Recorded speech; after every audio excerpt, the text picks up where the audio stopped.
सही दिख रहा हूँ मैं? I guess now I am looking good. Thank you.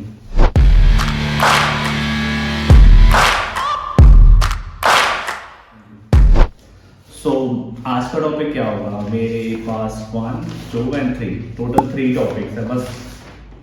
But ये अलग अलग टॉपिक नहीं है, ये तीनों एक ही टॉपिक है और एक ही टॉपिक को मैंने 3 पार्ट में डिवाइड करा। First, type of society, I mean type of cooperative society. Second है checklist of cooperative society registration and third one है timelines and procedure of cooperative society. Right? तो आई गेस फर्स्ट मैं आपको बताऊंगा type of cooperative society, second checklist and third one is timeline. Don't worry, ये आपको भी मिलेगा description में, जाकर आप लिंक पे क्लिक करें और ये तीनों डिटेल से एक करके जो भी मैंने इस हेडिंग बोली, हेडिंग के अकॉर्डिंग डिस्क्रिप्शन में आ रही है, वहां से आप देख सकते हो। ओके, तो स्टार्ट करने से पहले अभी जो करंट में जो प्रॉब्लम्स आ रही है लोगों को, I guess Aadhaar OTP GST में जो वेरीफाई नहीं हो रहा, हमारी टीम ने पूरी हेल्प करी है।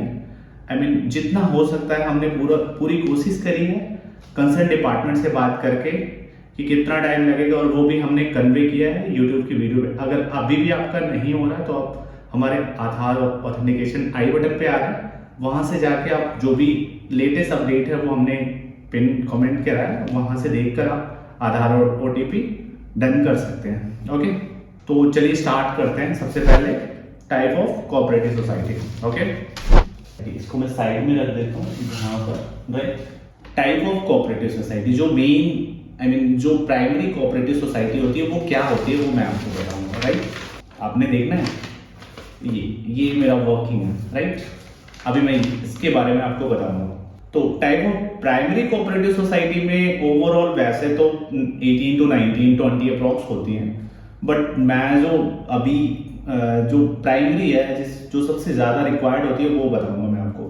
सबसे पहले agriculture and credit cooperative society, जो एग्रीकल्चर के लिए बनाई जाती है या फिर उनको क्रेडिट देने के लिए, कुछ लोन्स वगैरह देने के लिए बनाई जाती है। Second one, primary agriculture cooperative society, same as like agriculture की तरह, बट इसमें क्रेडिट नहीं होती। Right, third one, cooperative labour and construction society, जिसको हम बोलते हैं LNC society, LNC cooperative society. आपने बहुत बार सुना होगा, अभी गवर्नमेंट में भी रूल्स आया था कि कोई भी गवर्नमेंट टेंडर लेने के लिए आपको एलएनसी सोसाइटी कंपलसरी है।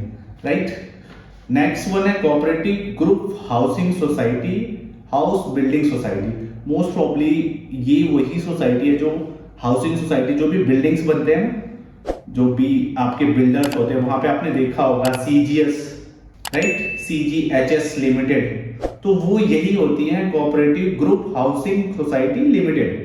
राइट, नेक्स्ट वन है कोऑपरेटिव फार्मिंग सोसाइटी, जो भी फार्मिंग के लिए बनाई जाती है वो कोऑपरेटिव फार्मिंग सोसाइटी होती है। नेक्स्ट वन है non agriculture cooperative thrift and credit society, जो नॉन एग्रीकल्चर के लिए नहीं है, बट वो क्रेडिट कोऑपरेटिव सोसाइटी है लोन देने के लिए। राइट, नेक्स्ट है cooperative multipurpose cooperative society. Multipurpose से भी आप समझ सकते हैं कि ये हर काम के लिए होती है। राइट, तो ये हो गया overall type of cooperative society. अब नेक्स्ट क्या करना है हमें, नेक्स्ट क्या मैं आपको बताऊंगा, वो नेक्स्ट लेकर चलता हूं। नेक्स्ट है हमारा चेकलिस्ट। आपने टाइप ऑफ कोऑपरेटिव सोसाइटी देख ली, टाइप ऑफ कोऑपरेटिव सोसाइटी के बाद चेकलिस्ट। जब आप कोई भी कोऑपरेटिव सोसाइटी, सपोज अभी हम एलएनसी कोऑपरेटिव सोसाइटी, किसी ने आपसे बोला कि हमें बनवाना है, या फिर ये प्रोफेशनल के लिए, या फिर आपको बनवाना है, तो उसके लिए चेकलिस्ट क्या होनी चाहिए वो मैं आपको बता रहा हूं। राइट, चेकलिस्ट में है टोटल 13, इसे भी देखना है आपने। Okay, this is my working. Okay, so first one में application form for registration, there are 6 form, A B C D E F। Okay, and next one, ये जो फॉर्म है ये फॉर्म आपको मैं वीडियो डेस्कटॉप पे ले जाकर दिखाऊंगा कि कहां से इसे लॉगिन कैसे करना है, एंड आई बटन पे जाके आप साइन अप कैसे करना है कोऑपरेटिव सोसाइटी के लिए, वो आप देख सकते हैं, हमारी ऑलरेडी वीडियोस डली है। ठीक है, और ABCDEF फॉर्म क्या होता है वो मैं आपको वीडियोस में डेस्कटॉप पे दिखाऊंगा। फिलहाल के लिए अभी वर्बली में आपको बता रहा हूँ। नेक्स्ट वन है second, application for membership of each members, minimum 11 members, इसमें 11 मेंबर्स होने चाहिए, राइट। अब application of membership of each members मतलब एप्लीकेशन आएगी मेंबरशिप की कि हम मेंबर्स बनना चाहते हैं, राइट। एफिडेविट ड्यूली नोटराइज, जितने भी मेंबर्स हैं उनकी एफिडेविट होगी, वो ड्यूली नोटराइज होगी। ID proof and address proof, Aadhaar and ration card compulsory है, right. I mean ration card की जगह पे आप पैन कार्ड दे सकते हैं, okay. Passport size photo, 3 photo लगेंगी 11 मेंबर्स की, right, minimum. Suspense account receipt, ये मैं आपको डिटेल में बताऊंगा क्योंकि अभी हाथों हाथ इतनी ज्यादा डिटेल्स नहीं बता सकता, right. Receipt of admission fees and share money, ये है कि जितने 11 मेंबर्स हैं उनके एटलीस्ट कम से कम 500 रुपए के शेयर होने ही चाहिए, दैट्स कंपल्सरी, ओके। तो उसके admission fees and share money उसकी डिटेल होनी चाहिए रिसिप्ट की। इसके बारे में भी आगे मैं बताता हूं आपको कैसे करना है, आपको रिसिप्ट कैसे बनवानी है, राइट। मेंबर्स रजिस्टर, मेंबर्स के रजिस्टर होने चाहिए कितने मेंबर्स हैं। नेक्स्ट है प्रोसीडिंग बुक। प्रोसीडिंग बुक का मतलब होता है resolutions, like private limited and public limited में जैसे रेजोल्यूशंस पास होते हैं वैसे कोऑपरेटिव सोसाइटी एंड सोसाइटी में रेजोल्यूशंस पास होते हैं कि हम क्या करेंगे। तो इसमें क्या होगा कि हमारे 11 मेंबर्स होंगे, ये सारे, इनका डेजिग्नेशन क्या होगा वो लिखा होगा प्रोसीडिंग बुक में। नेक्स्ट है बायलॉज 4 कॉपीज, बायलॉज की 4 कॉपी। और बायलॉज तो आपको पता ही होगा, मोस्ट प्रोबब्ली बायलॉज का मतलब होता है कि कैसे कैसे काम करेंगे हम, राइट। नेक्स्ट है resolution of promoters members as per application form. As per application form में एक रेजोल्यूशन होगा प्रोमोटर का, वो इसमें लगाना है, राइट। नेक्स्ट है committee members shall be above 21 years of the age। एक बार ध्यान से सुनना, जो कमेटी मेंबर्स हैं उनकी एज 21 साल से ऊपर होनी चाहिए और अदर देन कमेटी मेंबर उनकी 18 साल से ऊपर, right. Next and last, report of sub inspector and inspector. Sub inspector and inspector एक रिपोर्ट बनाएंगे जिसपे वो साइन करके देंगे, तो वो भी आप सोसाइटी कोऑपरेटिव सोसाइटी रजिस्ट्रेशन की चेकलिस्ट में आपको लगाना है, राइट। नीचे लिखा हुआ deadline of registration of society, इसकी डेडलाइन क्या होती है as per under section 8, right. इसमें सेकंड में है where the registrar refuses to register a society he shall communicate within a period of 1 month from the date of receipt of the application of for registration the order of refusal together with the reason thereof to such applicant as may be described, provided that no order of refusal shall be made unless the applicant has given a reasonable opportunity to behave।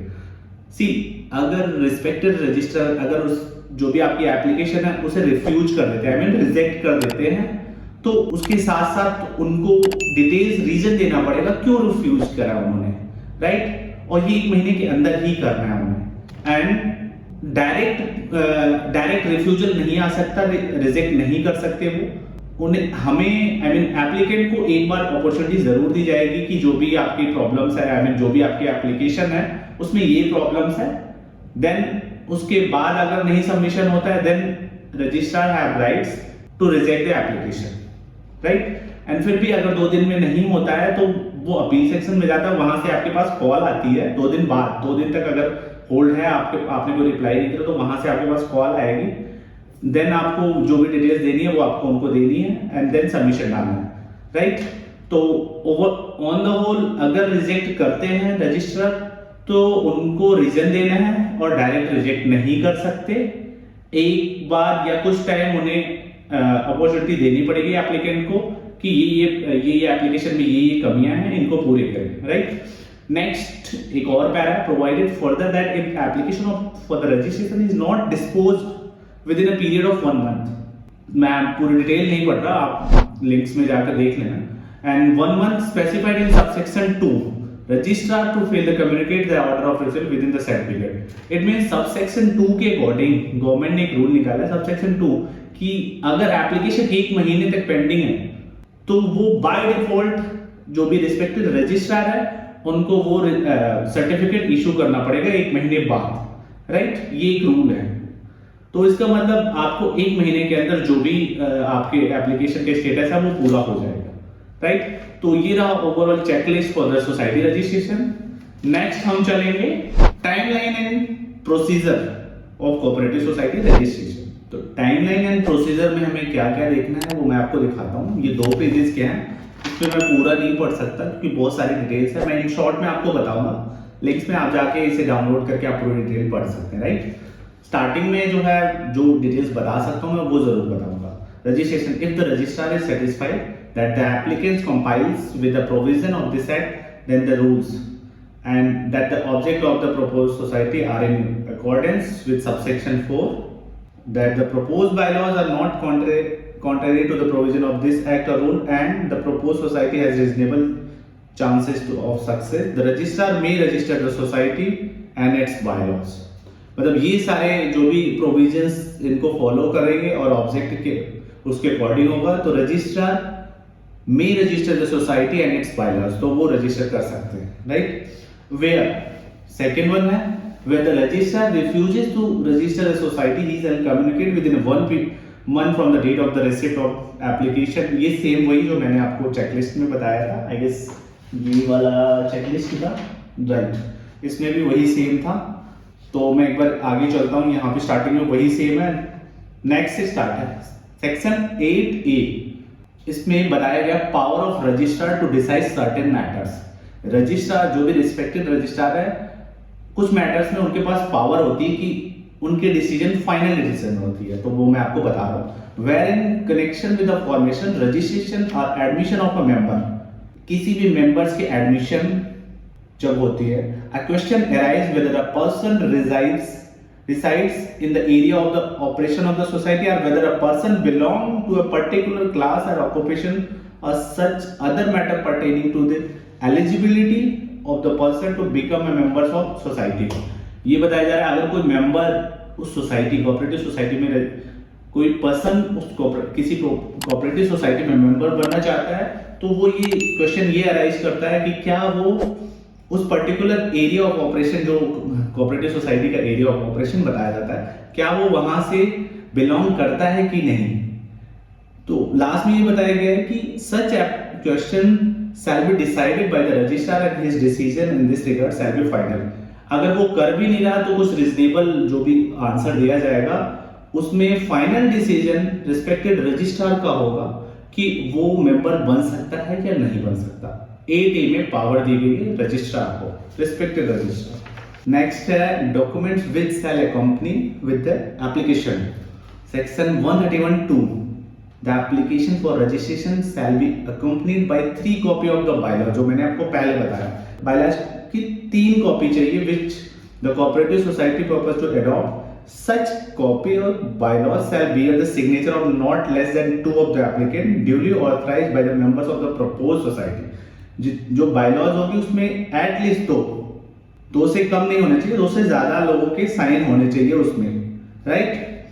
Next है Procedure on receipt of application, 131(2) para 2 before passing final order, section 8। Under section 8 the registrar may call for such further information for the applicant or make such independent inquiry as he may deems necessary। जो भी respected registrar है जब भी वो final order pass करेंगे section 8 के लिए, I mean ये इसमें सेक्शन 8 है कोऑपरेटिव सोसाइटी में, तो उसमें जो भी रिस्पेक्टेड रजिस्ट्रार है वो फर्दर इंफॉर्मेशन एप्लीकेंट से ले सकते हैं या फिर कुछ उनकी इंडिपेंडेंट क्वेरी होगी जो उनके अकॉर्डिंग होगी कि ये इंक्वायरी लेनी जरूरी है, तो वो जो उनको आवश्यक होगी वो जरूर ले सकते हैं, right. Next, after the registrar is satisfied with regard to matters stated in subsection 1 of section 8 he may register the cooperative society and its bylaws. यहां बताया गया जब रजिस्ट्रार सेटिस्फाई हो जाएगा जो भी उन्होंने क्वेश्चन अराइज किए हैं या भी जो भी नेसेसरी डॉक्यूमेंट्स मांगे हैं, देन वो रजिस्टर कर सकते हैं, कोऑपरेटिव सोसाइटी रजिस्टर कर and bylaws and cooperative society के bylaws and registration certificate issue कर सकते हैं। A copy of registered bylaws along with the registration certificate in form 2 shall be sent by him to the cooperative society. ये बताया जा रहा है कि जो भी रजिस्टर्ड जैसे ही रजिस्टर्ड हो गया तो सोसाइटी का registration certificate and copy of bylaws form number 2 में होगा, राइट। जो भी आपको सर्टिफिकेट मिलेगा वो फॉर्म 2 में आएगा एंड कोऑपरेटिव सोसाइटी को सेंड कर दिया जाएगा।